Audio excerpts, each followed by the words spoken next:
The alien queen catches the human single dad janitor in the act the celestial embassies. Corridors gleamed under artificial starlight as Marlin pushed his cleaning cart through the silent halls. His shift started at midnight, when the diplomats slept and the galaxy's political theater went dark.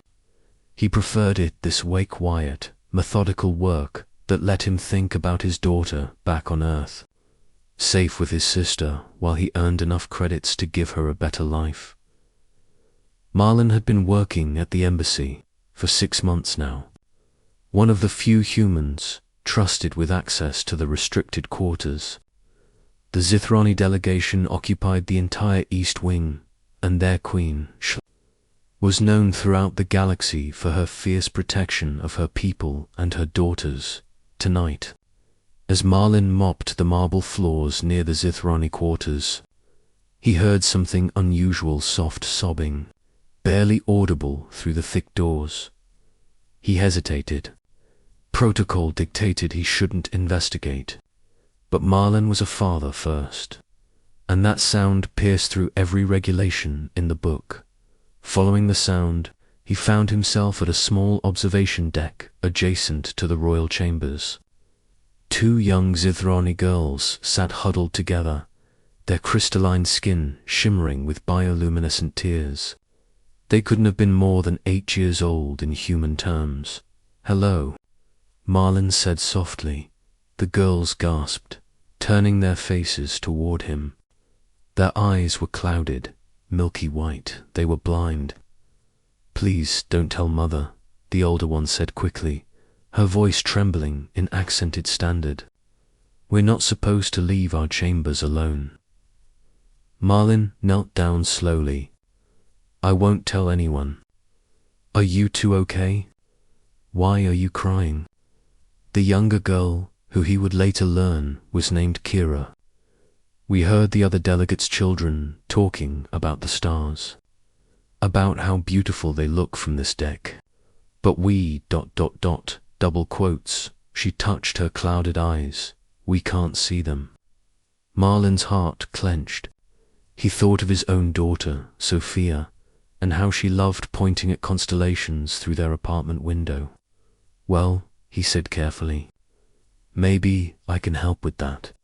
For the next hour, Marlin sat with the 2 princesses. Kira and her sister Larend described the stars.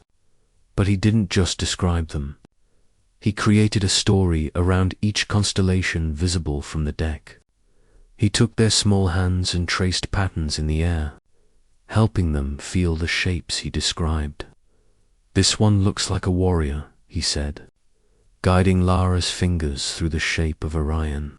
"And here's her sword," pointing toward adventure. The girls giggled, their tears forgotten.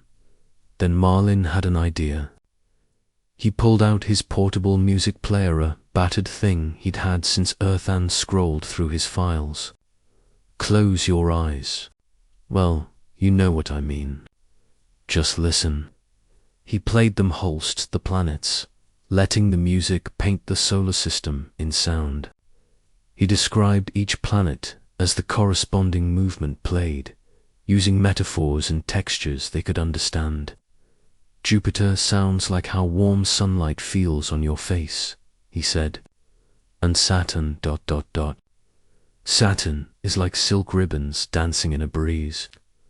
They were so engrossed that none of them heard the door open behind them. Queen Shlara stood in the doorway, her 7-foot frame imposing even in sleeping robes. Her 4 arms were crossed, and her face was unreadable. Behind her stood 2 guards, their weapons already half drawn. Marlin's heart stopped. He slowly stood up, moving between the queen and her daughters, instinctively a father's reflex. "Your Majesty, I can explain. Papa Marlin was showing us the stars. Mother..." Kira burst out, rushing to her mother. "He made music paint pictures for us." Lara joined her sister. "He told us stories about warriors in the sky and played us the planets." "Can he come back tomorrow? Please?" The Queen's expression was stone. She studied Marlin for a long, terrifying moment. Then her eyes fell on his cleaning cart, on his worn uniform, on the cheap music player still clutched in his hand. "You are the human janitor," she said flatly. It wasn't a question. "Yes, Your Majesty, Marlin Torres. I apologize for the intrusion. I heard crying and You have a child," she interrupted, her eyes suddenly sharp. "I smell the pheromones. You are a parent." Marlin swallowed. "A daughter, Sophia. She's 7. Shlara was quiet for another moment. Then, to everyone's surprise, she dismissed her guards with a wave of her upper arms. "My daughters have been blind since birth," she said, her voice softer now. "A genetic condition rare among my people. I have brought them to 17 specialists across 9 worlds. None can help them." She looked at her daughters, and Marlin saw something he never expected: vulnerability. They try to be brave, but they hear other children talk about things they will never see. "It breaks my heart." She turned back to Marlin. "Yet tonight, they are smiling. For the first time in weeks, they are truly smiling." Marlin didn't know what to say. The Queen knelt down an extraordinary gesture for a royal and spoke directly to him at eye level. "You humans are strange creatures. Your technology is primitive. Your lifespans are brief. Your bodies are fragile. Yet somehow you have this capacity for empathy that we advanced species seem to have engineered out of ourselves." She stood and placed one of her hands on his shoulder. "Marlin Torres, I am not punishing you tonight. Instead, I am hiring me, as my daughter's companion and tutor. You will teach them about your Earth, your music, your stories. You will help them experience the universe in ways their eyes cannot." Marlin's mind raced. "Your Majesty, I'm just a janitor.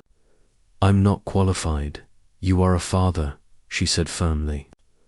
"That is the only qualification that matters.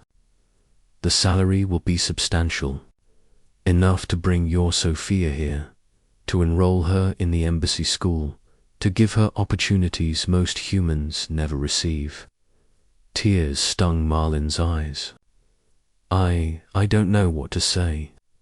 Kira tugged on his sleeve. "Say yes, Papa Marlin. Julia can come too. She can be our friend." Marlin blinked. "Julia, your daughter," Lara said. Kira just decided that's a prettier name. "Is it okay if we call her that?" Despite everything, Marlin laughed. "Her middle name is actually Julia. She'd probably love that." Queen Shlara smiled, a rare sight. Her attendants would later tell him. "Then it is settled.